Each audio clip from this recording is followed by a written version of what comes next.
"Lie close," Laura said, pricking up her golden head. "We must not look at goblin men. We must not buy their fruits.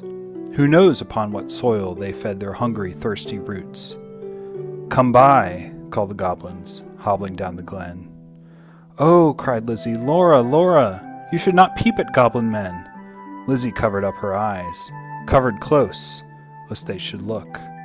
Laura reared her glossy head and whispered like the restless brook, "Look, Lizzie, look, Lizzie, down the glen tramp little men." Curious Laura chose to linger, wondering at each merchant man. One had a cat's face, one whisked a tail, one tramped at a rat's pace, one crawled like a snail. One like a wombat prowled obtuse and furry, one like a rattle tumbled hurry-scurry. She heard a voice like the voice of doves, cooing all together. They sounded kind and full of loves in the pleasant weather. Goblin Market by Christina Rossetti. Under the general title of Goblins, I class the fairies which haunt the mines, quarries, and underground regions of Wales, corresponding to the Kabbalistic gnomes. The word goblin has the double meaning of knocker or a thumper, and sprite or fiend, and may it not be the original of goblin? It is applied by Welsh miners to pygmy fairies which dwell in the mines and point out by a peculiar knocking or rapping rich veins of ore. The faith is extended in some parts so as to cover the indication of subterranean treasures generally in caves and secret places of the mountains. The Goblins are described as being about half a yard in height and very ugly to look upon, but extremely good-natured and warm friends of the miner. The counterparts of the Goblins are found in most mining countries. In Germany, the Wichtlein, little whites, are little old, long-bearded men, about 3/4 of an ell high, which haunt the mines of the southern land. They are not so popular as in Wales, however, as they predict misfortune or death. They announce the doom of a miner by knocking 3 times distinctly, and when any lesser evil is about to befall him, they are heard digging, pounding, and imitating other kinds of work. In Germany also, the kobolds are rather troublesome than otherwise to the miners, taking pleasure in frustrating their objects and rendering their toil unfruitful. Sometimes they are downright malignant, especially if neglected or insulted, but sometimes also they are indulgent to individuals whom they take under their protection. British Goblins by Wirt Sikes, 1880.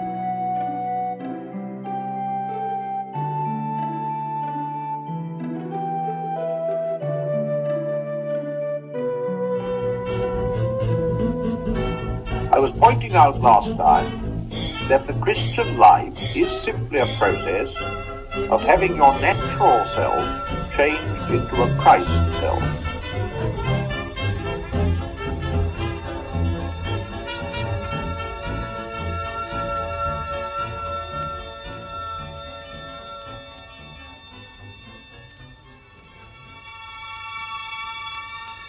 Hello and welcome to a very special bonus episode of the Inklings Variety Hour. This summer, as you know, we've been covering The Princess and the Goblin by George MacDonald, and on this very special episode of the Inklings Variety Hour, we'll be talking about the history of the term goblin.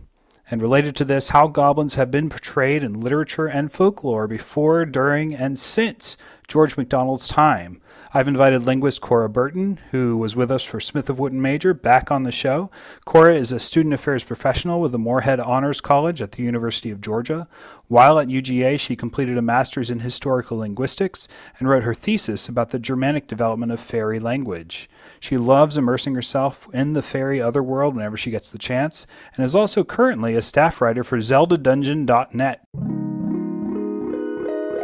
where she writes news, debate, and editorial pieces for fans of the video game series The Legend of Zelda. That is awesome. How are you doing, Kora? I'm great. How are you? I'm doing well. So what is Zelda.net? Yeah, so ZeldaDungeon.net. I write little fan news, articles, daily debate stuff. We're always kind of low humming as far as what's coming next. So it's really exciting to be part of it, and it's a volunteer, so I do it for the fun of it. That is awesome. And that's also why I do this podcast. Are there goblins in The Legend of Zelda? Yeah, they're called Goblins, which is really interesting in terms of sound symbolism, as we'll discuss later today with the actual goblin terminology that we're going to discuss. Very cool. So I wanted to have Kora on, listeners, just to have this episode about the word goblin and what was going on with goblins in the 19th century and kind of what things were like goblins before the word goblin became popular, what things are like goblins now since The Princess and the Goblin and Tolkien, at least his Goblins and the Hobbit seem rather related to MacDonald's goblins. So yeah, this should be a really fun episode. Stick around. I think you'll enjoy it.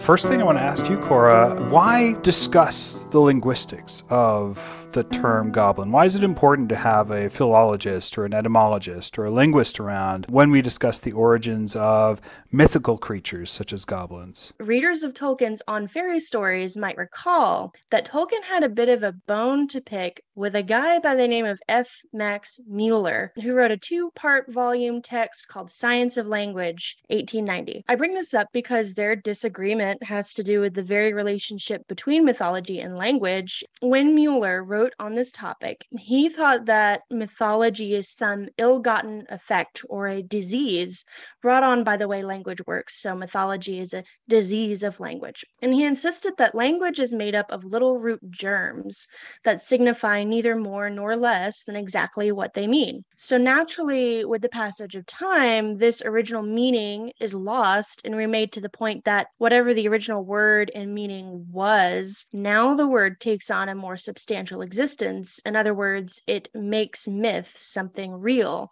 in the minds of users of the word that don't remember the original meaning. So that's where mythology comes from, according to Mueller. So mythology, basically, people believe things that are outlandish and weird because they forget the original meanings of words that have kind of been used or recorded or remembered for a long time. Is that accurate? Yeah, that's pretty much it. And Tolkien and others around his time rejected this theory. Tolkien writes in On Fairy Stories that the idea that mythology is a disease of language can be, and this is a quote, abandoned without regret.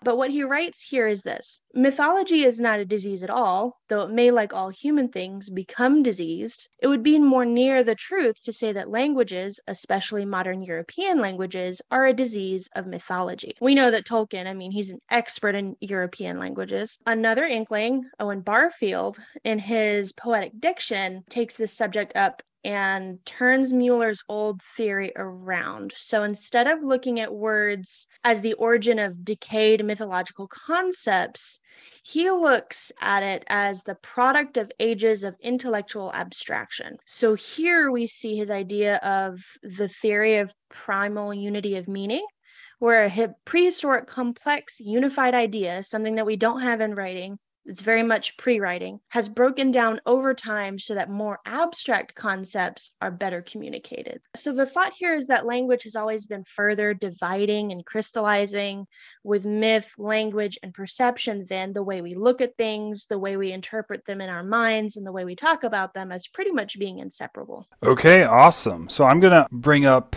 Goblin as kind of a test case for these, and you tell me where I'm lying on the Max Mueller versus Tolkien and Barfield sort of spectrum. Because my own theory, especially why it's important to have a linguist for this, is that goblin tends to be a word that doesn't necessarily correspond with a precise thing. That we have a lot of these words, I would argue, after Tolkien especially, we have a lot of these words very much associated with very specific mythological ideas, right? Whether from Tolkien or from Dungeons and Dragons or whatever else, right? And so we can kind of talk about the term goblin, at least in the 20th century and 21st century, as though, yes, we are talking about this particular race of weird little critters, right? But I'd say it's just one of a number of words for mischievous little sprites that were used. Part of why it's good to have a linguist around is to be able to tell us, okay, what were some other words used for these same sorts of sprites, and why goblin? Why have we landed on goblin as the word that we use to refer to this phenomena, right, of weird little people causing trouble? Is that more of a Max Mueller sort of explanation? Is it more Tolkienian, Barfieldian? It sounds to me, initially when I say it, it sounds more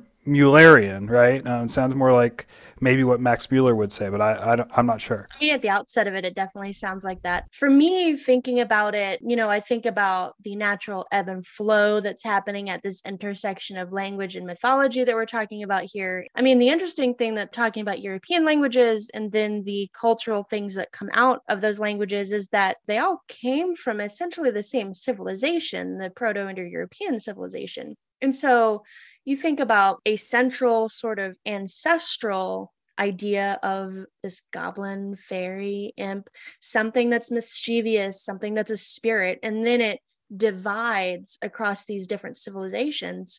But then you also see it now kind of coming back together in more recent centuries, where you're having to kind of choose, well, okay, what term is going to win out as the thing that signifies this kind of sprite versus that kind of sprite? And so that's, I feel like, a really good test case for how meaning both sort of sticks together and then divides up over time.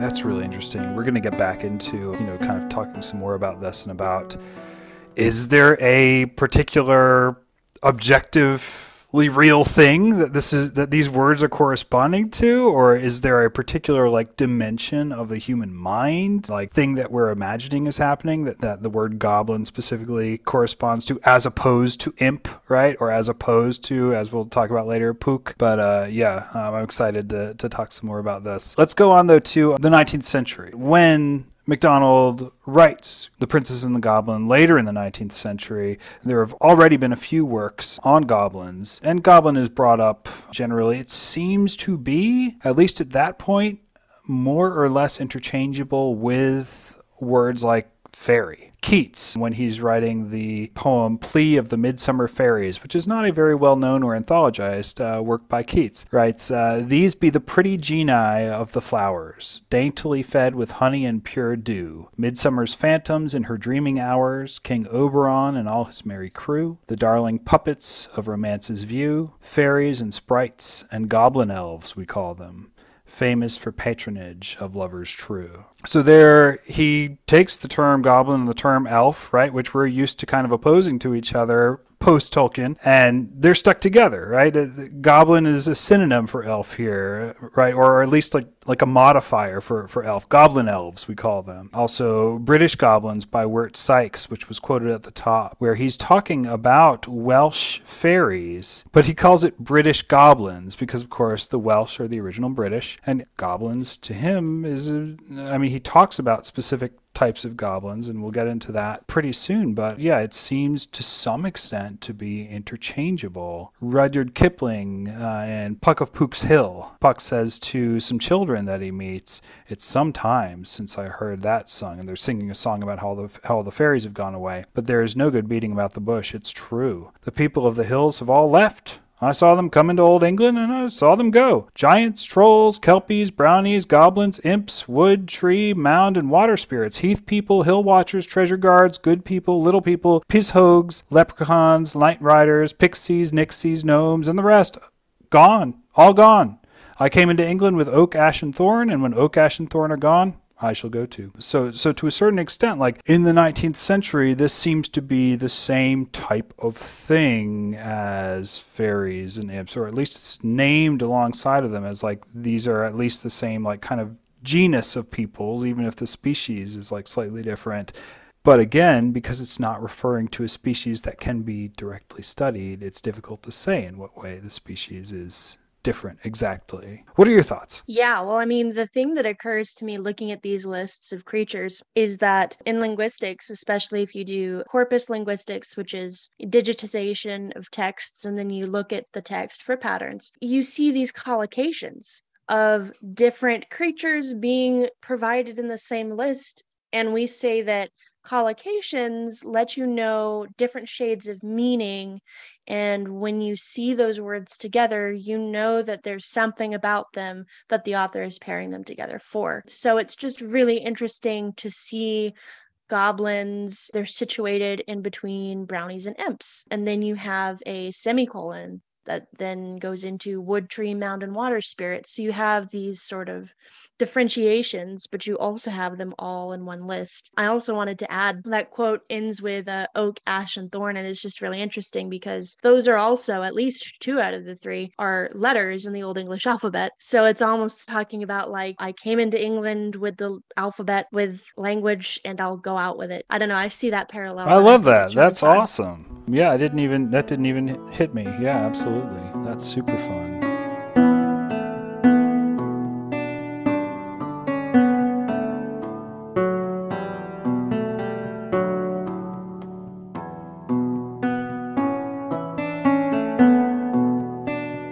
We've got this book on the side of goblins being kind of the same genus as other sort of fairy people, right? British Goblins by Wirt Sikes, who's actually, I don't think an ambassador, but some official with the State Department under Ulysses S. Grant, served in Wales and then hung around Wales and wrote this book about fairies of Wales called British Goblins.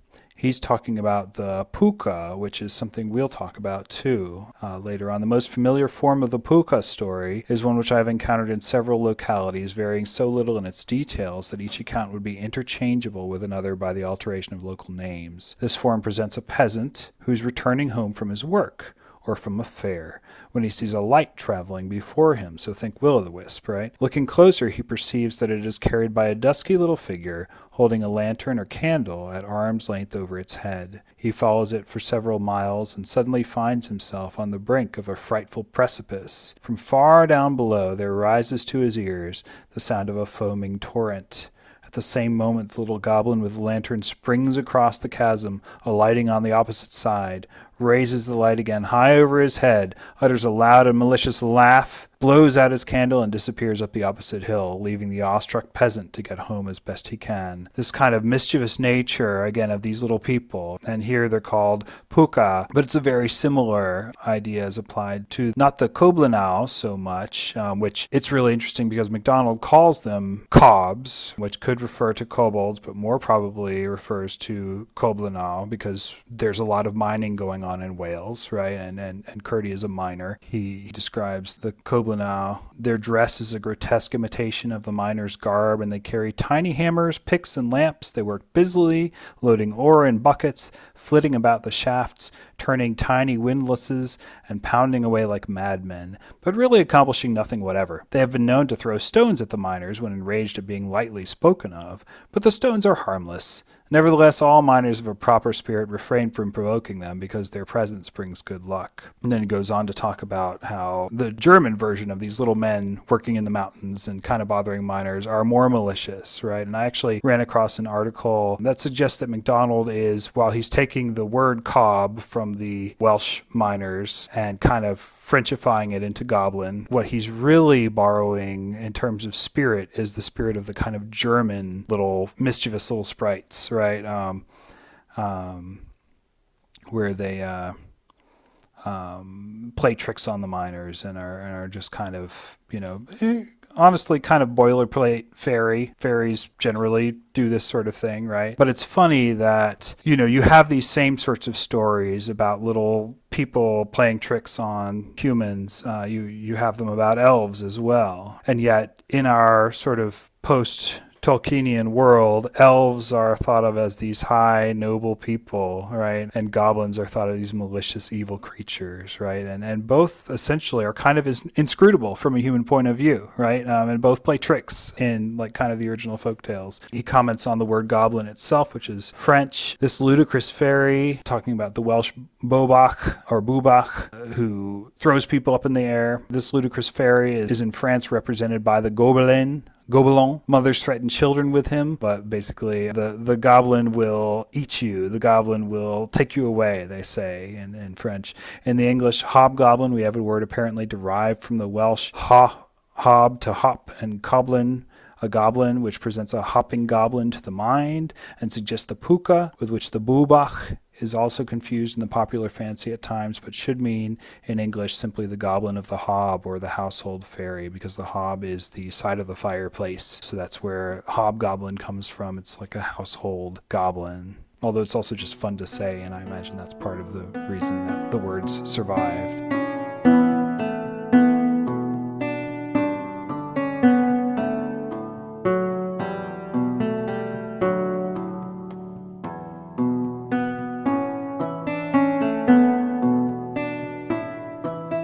But yeah, any thoughts on that, Kora, or anything you wanted to add? Yeah, I mean, the sound symbolism is definitely something that keeps words around. If it sounds and feels nice in the mouth, you keep it around. But it's just interesting seeing the development of ideas like this in this time period, and then seeing, more research on it later on, seeing how these ideas have changed. Yeah, absolutely. Absolutely. So before MacDonald's The Princess and the Goblin, you have Christina Rossetti's Goblin Market, which I also read at the top. And my working theory right now is that put goblins specifically kind of over the top, as these are malicious, evil sort of sprites or elves or fairies or whatever. I have no evidence for that theory.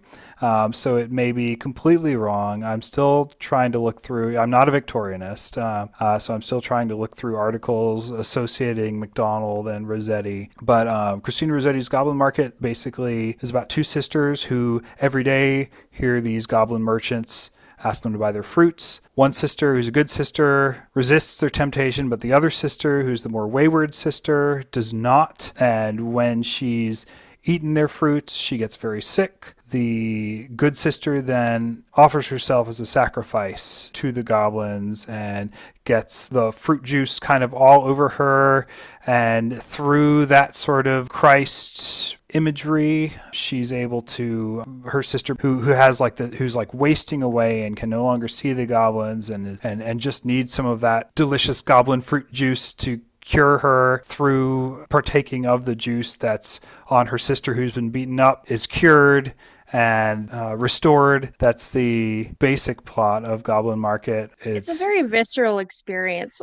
it's strange. It's very strange, which I guess is part of the point, right? Yeah, it's very interesting. I love Christina Rossetti, and Goblin Market is just a great, fun, bizarre poem. But that's published in 1862, right? So a good 8 years before MacDonald publishes The Princess and the Goblin, in which the goblins also figure as definite bad guys, right? They're not just mischievous like in Rossetti, they are the antagonists, right? And they're the antagonists throughout, and you have to beat the goblins, in Goblin Market through self-sacrifice, right? And in MacDonald by outmaneuvering them, basically, with the help of great old grandmother. So yeah, so far, what I'm thinking, and feel free to differ with me on this because I don't know for sure, is that Rossetti, and then as this is sort of snowballing towards goblins are evil, MacDonald tips goblins toward the definitely malignant. And possibly it's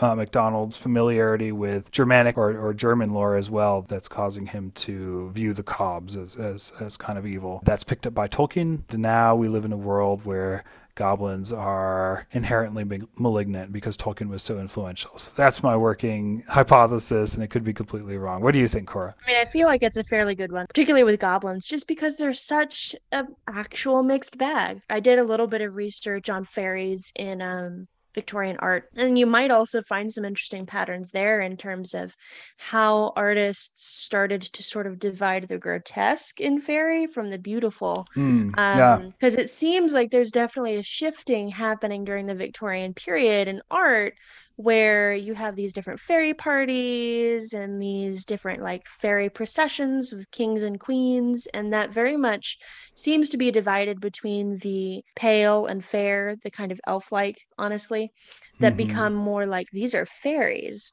versus they're still kind of whimsical, but there's definitely a meanness about the visages and they look much more goblin-like. So I wonder too, how different art forms also affected this change. I'm in full sympathy with Tolkien's view of fairy. It's this very high, beautiful thing. I know that's he's trying to correct something where fairies are in MacDonald too, just kind of a little too precious, like little butterfly people. But like you're saying, it's very much a mixed bag, pre-Victorian.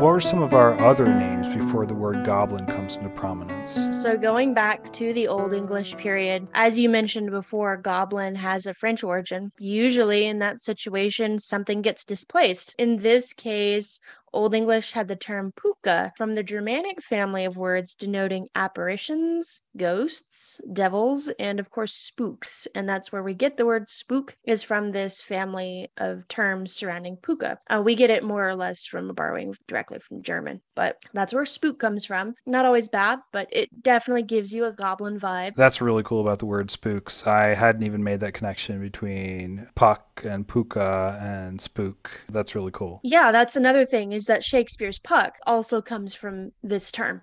Gentles, do not reprehend. If you pardon, we will mend.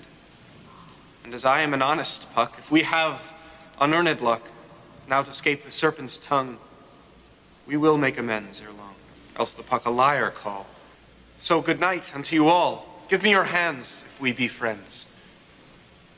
And Robin shall restore amends. Any others that you ran across that are commonly used before goblin for the sort of thing that we mean when we say goblin? I also looked into kobold, so Kobold, and at first glance, I mean, this sounds very much like goblin. You'd almost wonder if it were a doublet. And a doublet is when English or any other modern language gets a word twice from somewhere. So they're both borrowings. For instance, Charles and Charlotte are both borrowings from French, but they were borrowed at different times when the CH sound made different actual noises.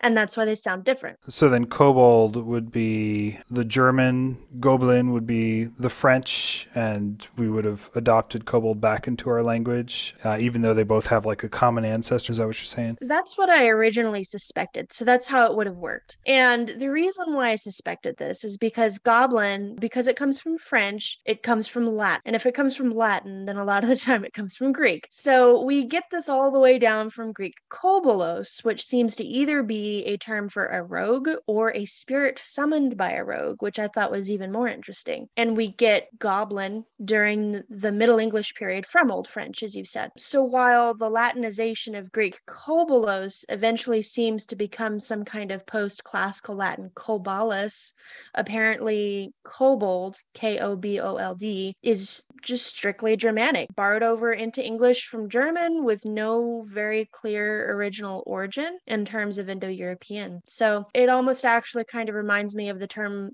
goblin itself in terms of what it refers to. Yeah. We know where goblin comes from, but the goblins themselves, we're not sure what's going on there. And it's kind of the same deal with kobold.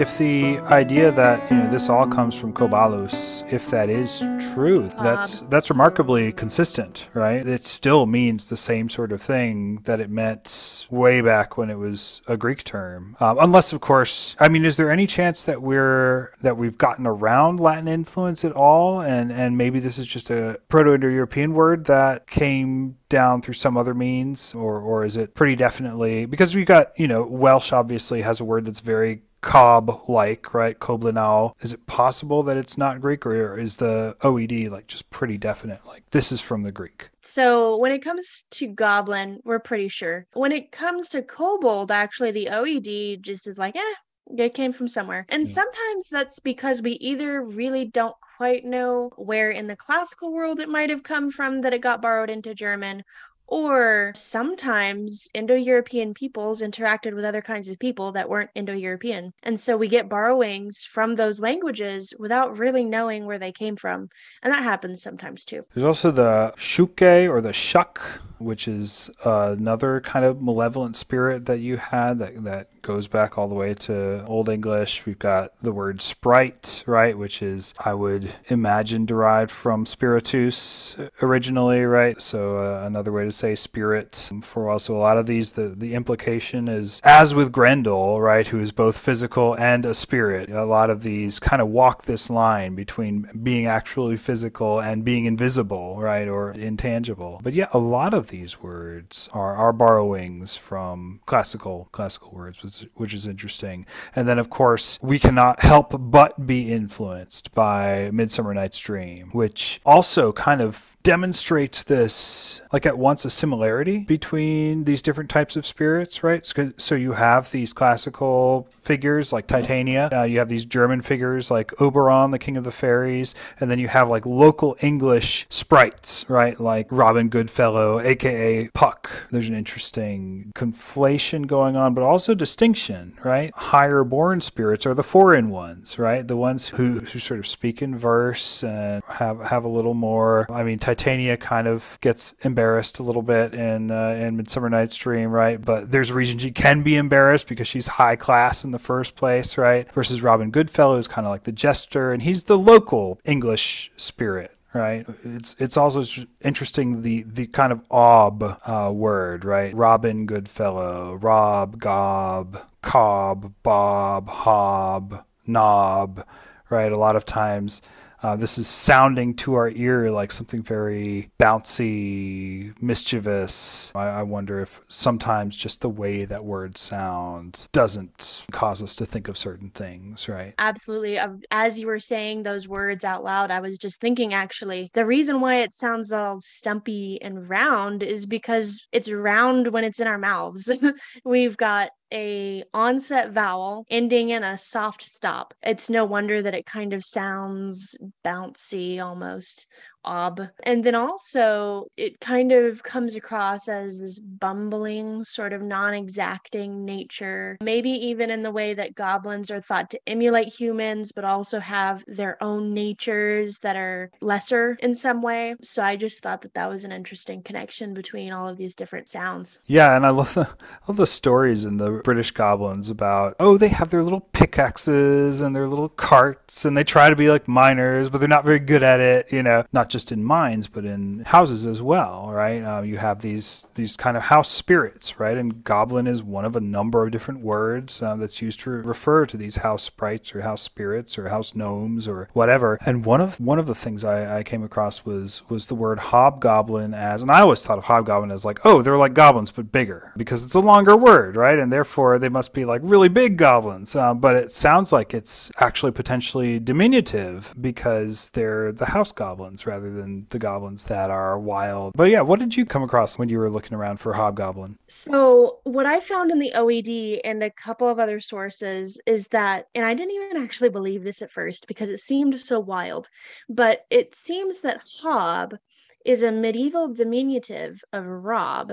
Mm-hmm. like Robin Goodfellow. And so looking into this a little bit further, it seems like substitutions of H for R in names is kind of common, like substituting Oh, Hodge that's so for cool. Roger or Hick for Richard, which I had not heard before, but I'd take their word for it. And since we know that Robin Goodfellow is a name for, like, a fairy, a sprite, an elf, and even later on kind of like a devilish figure, medieval. I was watching the first Pirates of the Caribbean movie the other night, and a character said, "Oh, we'll send them down to see Old Hob." That means we're going to send them down to the devil.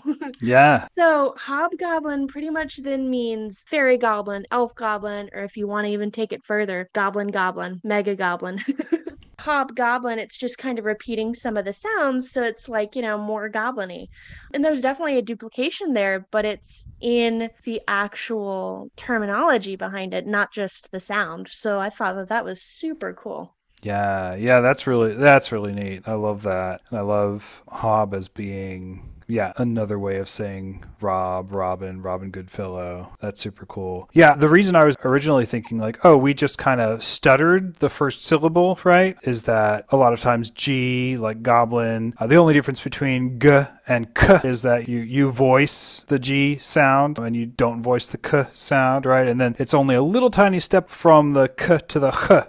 So I was just thinking, oh, it must have somehow metamorphosed over time, and Gobgoblin became Cobgoblin, became Hobgoblin. But yeah, I love the idea of it actually being Robin Goodfellow Goblin, or even a synonym for the devil. And that points to one of the really interesting things about these critters and elves and fairies really throughout their existence, right? As they've kind of walked this line between like alternate pagan deity and demonic spirit, right? And then more or less harmless other type of person that we don't know much about and that our lives don't touch on much. It definitely kind of will verge into all three of those categories, right? So it's just interesting. And not just goblins, but all of the sprites and fairies and things like that. It's, you'll have the more sort of austere sects of Christianity basically saying it's all the devil's work, and then you'll have other people who are like, oh no, I hung out with the fairies once, and they asked for Holy Communion, and who was I to turn, so it's just really really interesting.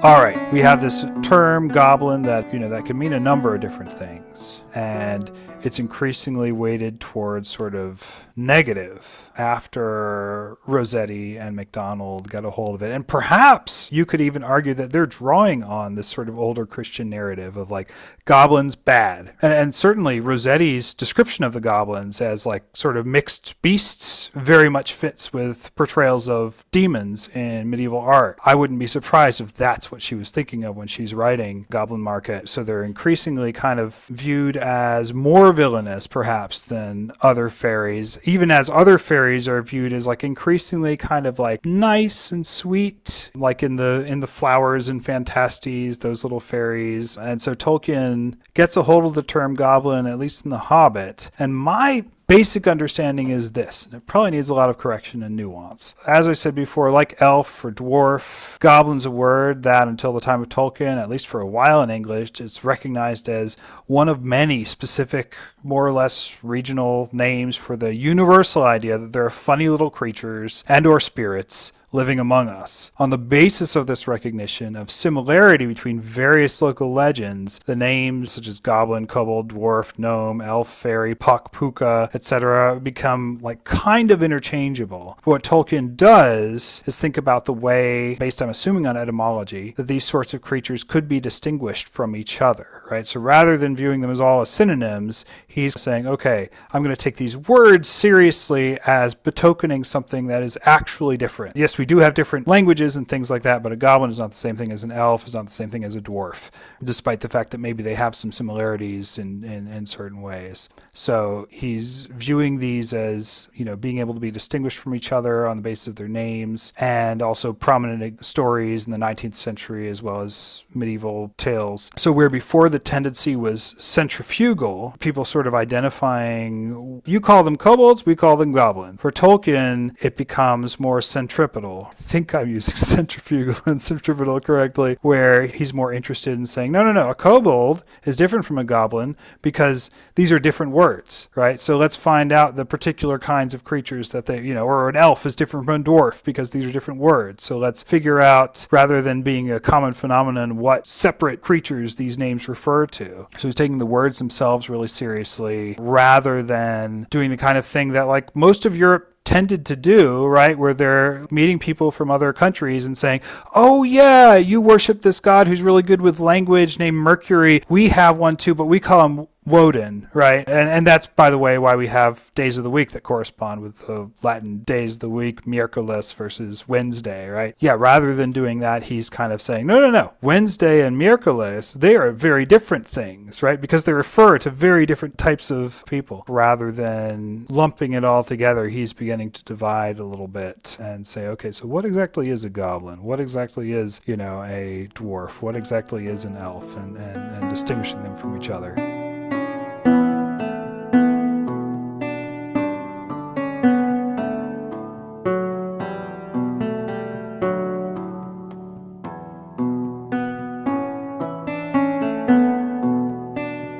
What's your take on them? Am I completely ridiculously wrong there? What do you think? This makes perfect sense to me, returning to his ideas about how language and myth are related. So it's setting the record straight. When you don't think of mythology as some negative effect of language change, but instead you think of language kind of adjusting to meet our beliefs and what things that we perceive in the world and how we try to make sense of it.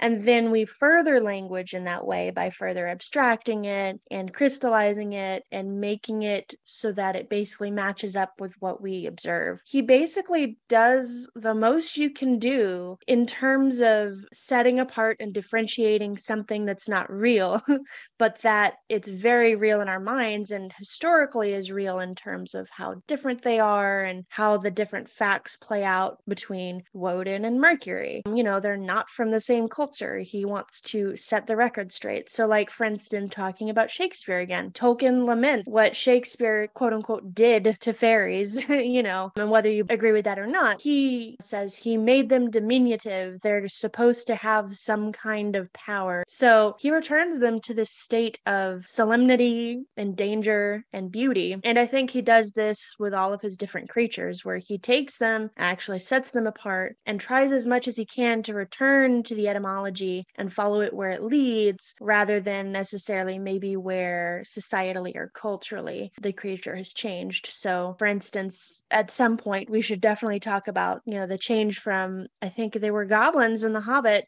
to more orcs in The Lord of the Rings. Yep. So, where that change comes from. I think it's just this realization of, wow, I could actually really bring this back the way it ought to be, based on, of course, his own perception that studying Indo-European languages is amazing. So I should be truthful to it as much as possible. That's super cool. As far as potential problems with kind of what I laid out, one quibble I might have with what I sort of said before is that MacDonald does begin to differentiate goblins from fairies anyway, right? At the beginning, there's this, in some editions of The Princess and the Goblin, not all editions, there's this little editor's note in italics. Please remember, this is not a fairy tale. This is a goblin tale. It's not strictly a synonym there. And then Shakespeare as well, again, he's conflating classical and English folklore, but he's also drawing a distinction between, again, the high Greco-Roman classical fairies and the low, capering, goofy English low-class fairies.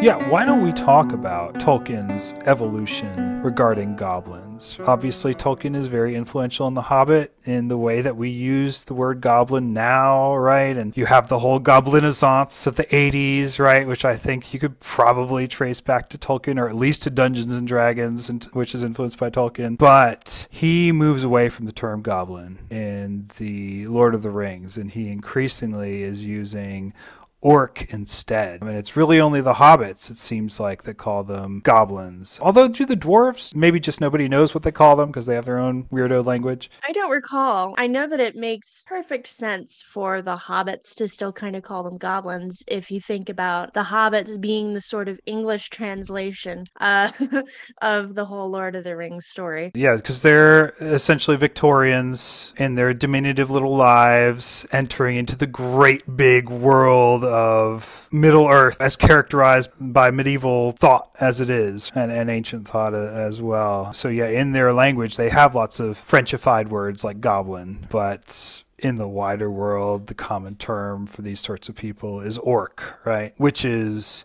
derived from this sort of, I think, right, it's from the list in Beowulf, right, when he's talking about Orkneys, and nobody quite knows what those are. So the passage that you're referring to from Beowulf, the Orkneys are listed, they're collocated, alongside Eotinus, which means giants, and Ylfa, which means elves. And I believe there's a footnote in Kleber where he tries to sort of think about Orkneys as a plural compound of orc, which is a byproduct of Latin orcus, which is a word for the underworld or death, and this kind of suffix ne, which would have meant corpse. So to think about it as kind of like death corpses or hell corpses, something like that. Zombies, kind of. Although that's not exactly what the orcs are they're comparable in a lot of ways, right? Because they're not very well differentiated. They don't really have personality. Well, they do have personalities in Tolkien, but they're all terrible personalities.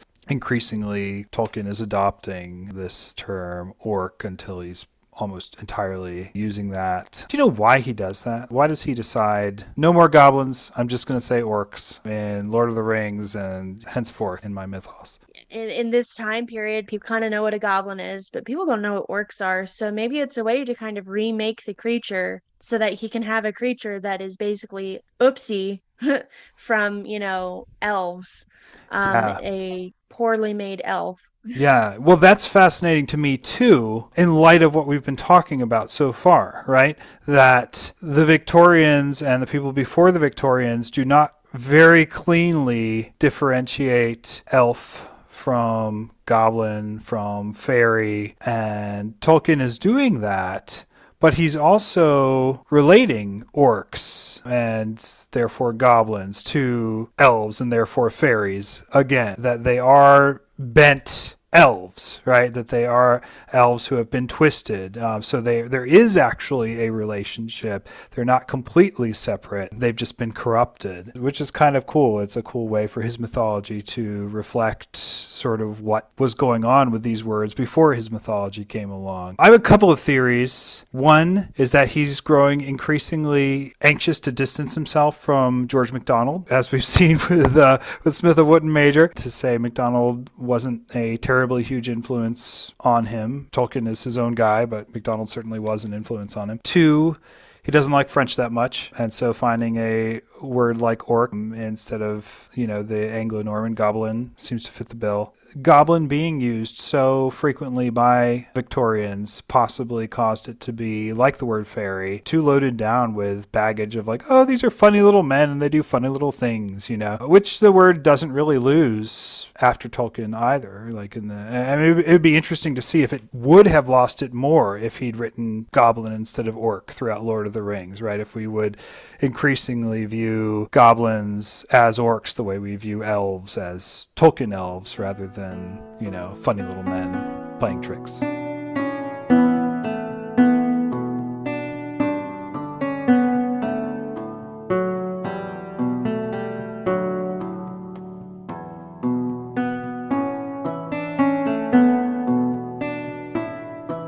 So So you also mentioned this word pukka, and I think we found a connection with the Pukel men in Middle-earth. Does that bear out the connection that we made? Yeah, I think it does. But as we were looking at these words, the Pukelmen, and these are the watchstones that are these ancient carved statues that look like big squatting human forms with short arms and big bellies. And if that's not goblin-like, I don't know what is. By the time we read about them in the main books or see them in the movies, they're extremely eroded. You can basically just see eye sockets in the faces. So it's really interesting then that these Pukelmen look so goblin-like, and that Tolkien decided to use the word pukka as if, again, he's returning to true Germanic terminology for all of his different things in his world. Yeah, it's interesting that he wouldn't use pukka, even cob, right? When he's talking about the orcs, rather than just go straight to, I'm going to make up my own word for these guys based on a word in Beowulf that nobody knows what it means. It's fascinating. All right, so Tolkien's time has come and gone. He was obviously extraordinarily important in the way that we think about fantasy critters, right? And the kind of classifications that we can do now are a lot of times much more like a philologist's classification of words, right? Rather than making one thing interchangeable with another. But that being said, in our use of the word goblin now, are we more like the Victorians still? Or are we more sort of disciplined, saying oh,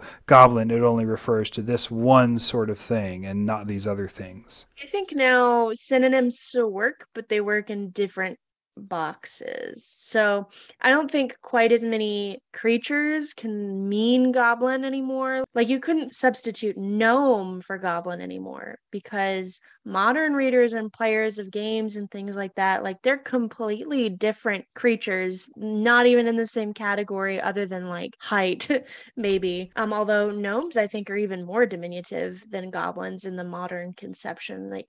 In Dungeons and Dragons, for instance, a gnome is a default race that you can play as, while goblins are naturally evil enemies. You'd have to basically craft your own stats and everything to try to play a goblin. That's a really clear cut, I'll be a gnome, but I won't be a goblin. They're evil. In Dungeons and Dragons, are gnomes at all like garden gnomes? Do they look like that? Or like David the Gnome from the Nickelodeon show in the 80s?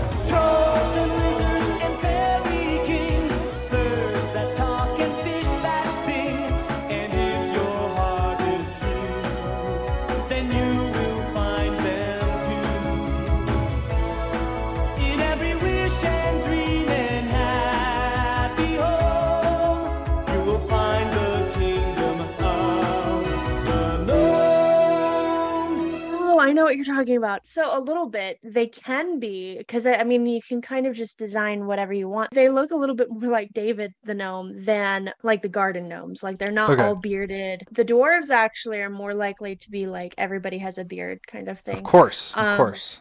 But they are more or less associated with forests. They're very nature oriented.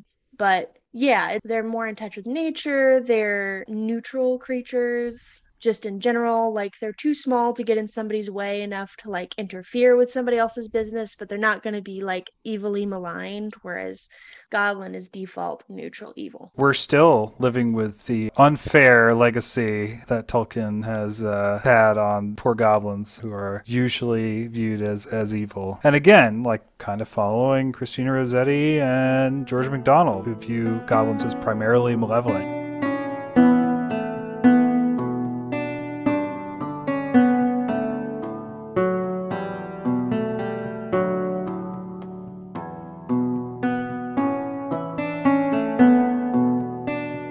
So I just want to think about some other goblins in the 20th and 21st century, sort of following Tolkien, and where we see them popping up in pop culture. One thing that really stood out to me, because I've just been reading through, as of a few months ago, I'd been reading through some of the early Spider-Man comics. Of course, the Green Goblin.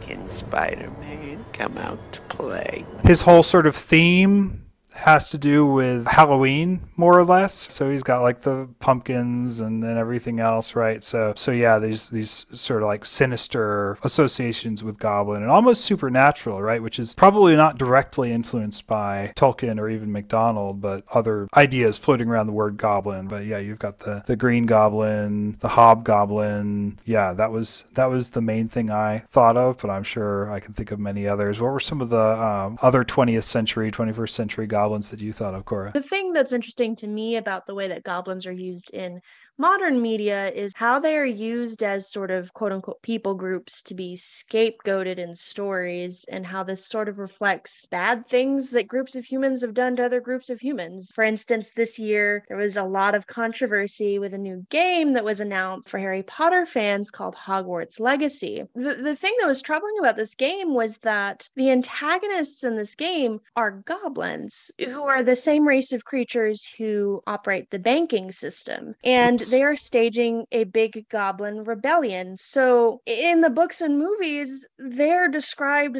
/ portrayed in ways that are kind of unavoidably anti-Semitic, stereotypical, And when I read about goblins and even older fairy tales, I actually actively think about this, or at least try to challenge myself to think about it. How are goblins being used and being stereotyped in a way that's sort of making it okay to basically, destroy their civilization or whatever. And the way it mirrors the way humans pick and choose the parts of other people to love and hate and what to make grotesque. And then that way they can basically scapegoat each other. And so I haven't read Terry Pratchett's Discworld series. I really want to. It's just, it's one of those things. There are so many, it's hard to get started. Mm-hmm. But I know, and maybe if you have read it already, you can fill me in more on this, but it seems like he plays around with the humanity of goblins and how they are used, enslaved, how their basically status as almost a person, but not really, is exploited because they're, quote, not really people. I'm interested in this and how they're used in modern media in that way. And also what connections there might be between how MacDonald talks about goblins, their features, what they're attracted to or not attracted to.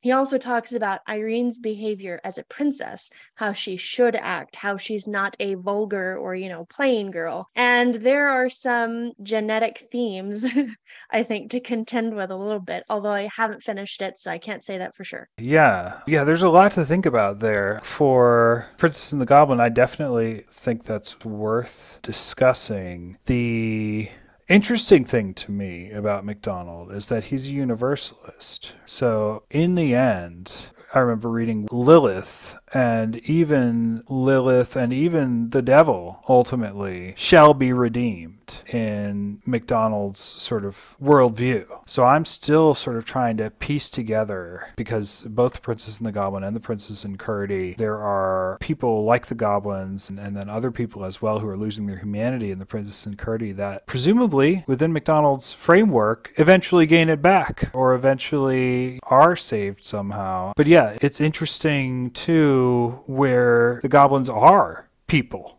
in MacDonald, right? They are a branch of humanity that, because they didn't like paying taxes or something else like that, have gone underground, literally become deformed, lost their ability to have toes and things like that. It's really interesting. I don't know that I'm troubled by it so much as interested in the way that it is exploring the way humanity looks at itself. Right? Because ultimately these are fictional groups of people, and we don't need to superimpose them on like actual groups of people, right? Because I would never want to say another human being is a goblin, right? Or suggest that somehow like different groups of sentient beings in fantasy can somehow easily stand in for different groups of like Homo sapiens. But it does get at kind of the way that we view each other, both our desire to scapegoat others and also our desire for others who are different from us, but in some ways that can be in sympathy with us, right? And that's not the goblins so much, but it is like these other sorts of, like the elves, especially in Tolkien's world, who are fundamentally different from humans, but they're also treasured by humans for that. They are people who are created by God in a fundamentally different way, and it gets at this sort of feeling of loss in the human heart, right? That there are other sorts of beings with whom we've lost fellowship and that we desire. Obviously, again, when we start sort of characterizing non-human groups of people in ways that we've tended to characterize other human groups of people, it opens a Pandora's box. And I think Terry Pratchett is a great resource for exploring that because he is fundamentally a humorist and fundamentally a satirist. So he is absolutely taking advantage of that sort of slippage, right, to explore social problems and things like that. So it's definitely a fun group of books. I haven't read all of them either. There are too many of them, but I've read some of them and they're great.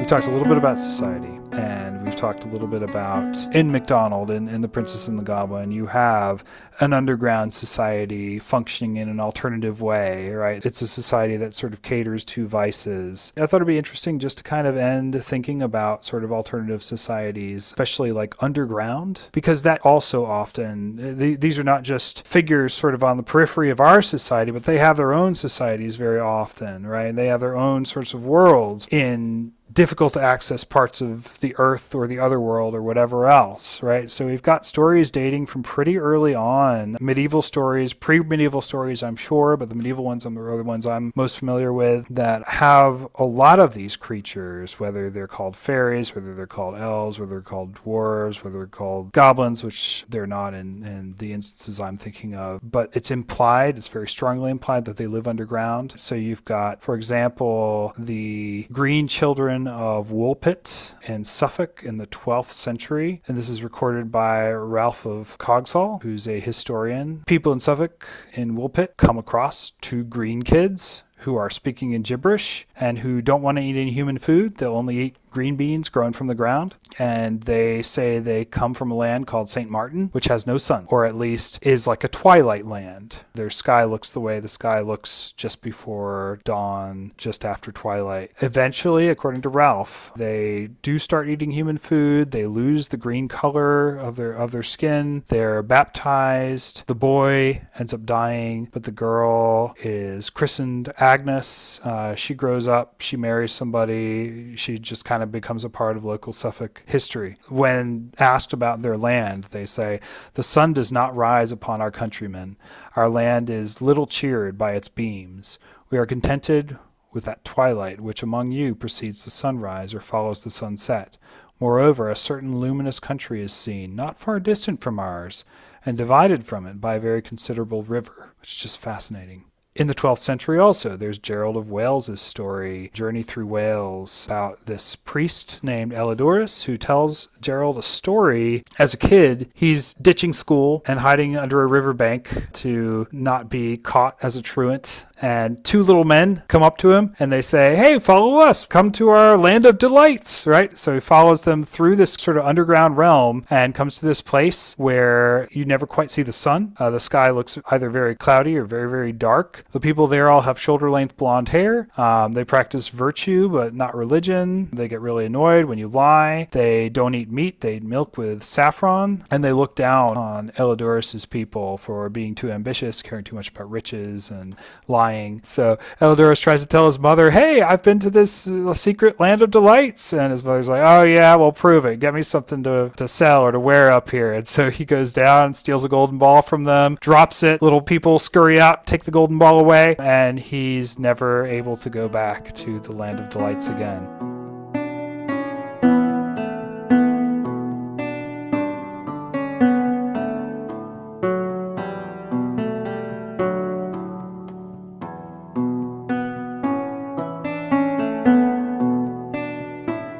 So yeah, those are my two medieval examples. I bet we could think of a ton more from folklore, especially where you encounter, the little people dancing inside a fairy mound. But yeah, do any come to mind for you of like kind of underground folk? What I'm thinking of, I guess, is like the idea that among these different creatures, underground living can be preferred, or even, their sort of natural state. In our apocalyptic literature and in some stories, it's like, oh yeah, humanity was driven underground because there was something worse above ground. But in the case of these other creatures, on the one hand, I think you could maybe catastrophize and say, oh, humanity is the thing above ground to get away from. But I think on the other hand, too, it's like, well, I mean, they've chosen it. It's like the land of delights. It's better down here. So it's just interesting, like comparing that with our own sort of ideas about what it would take to actually have to live underground. Yeah, there's a great quote too about I think it's in British Goblins, but maybe I'm misremembering, about dwarves, right? And it's like God saw the mountains and he's like, oh man, these things are so great and they have so much. There's so much inside. I just need a type of people to inhabit these, right? So basically, like, let's make some dwarves to live here. And dwarves like to be underground. Which, by the way, if you want to read a really great Discworld book about the dwarves, you should definitely read The Fifth Elephant. It's the first one that I read, and I think it's the funniest, but it's about the dwarves. The female dwarf who serves with the Ankh-Morpork police office, I think she wants to shave her beard, and so she gets a lot of flack from her very orthodox dwarven relatives or something like that about, like, how could you do that, wear lipstick, and so that's not what dwarves do, anyway, it's very fun. But yeah, underground civilizations are fascinating. Maybe it just begins and ends with the fact that it's a really cool, interesting idea, as much as like probably none of us would want to live indefinitely underground and never see the sun, right? Of course, there's C.S. Lewis's Silver Chair, where you have these little goblin-like people who are enslaved by the Green Witch. Yeah, really just too many instances to count of people living and having civilizations underground, whether they're goblins or whether they're dwarves or whether there's something else. Or like, the Upside Down. That's a form of this, right? In Stranger Things. Yeah, it's essentially an underground copy of the world up above.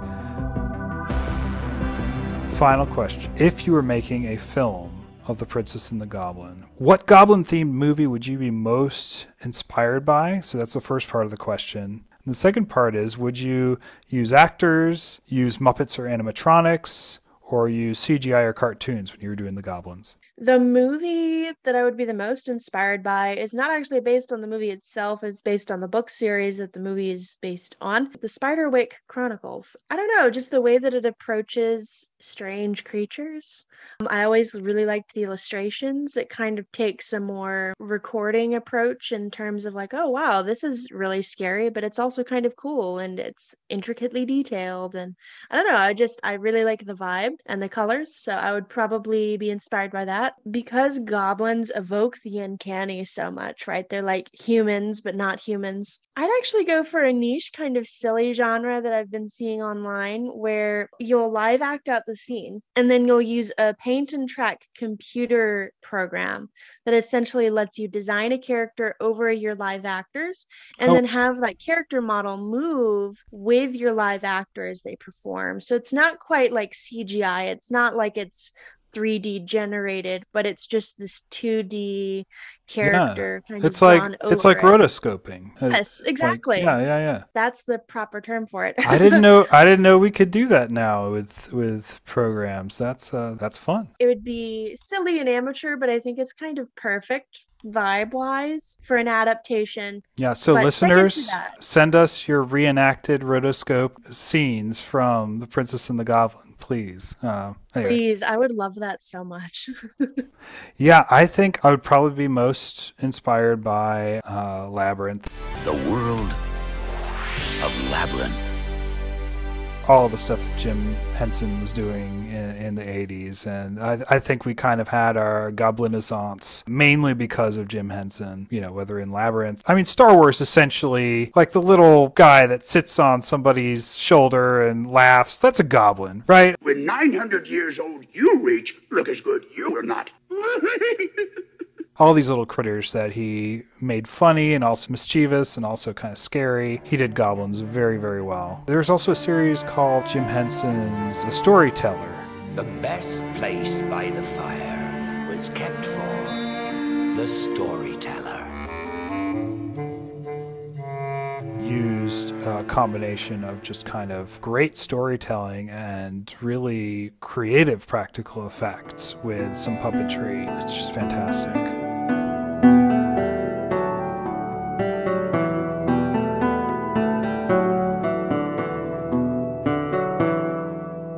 Is there anything else you wanted to bring up before we say goodbye? This has been very, very fun to have an excuse to research goblins for a day and then talk about it. So thank you so much for having me on. Kora, thank you so much for joining us. This was so much fun. And listeners, thank you all again. We'll be back with some more Princess and the Goblin, covering the actual book, but we hope you enjoyed this little detour into historical linguistics with Kora Burton. Thanks again, and I'll see you all next time.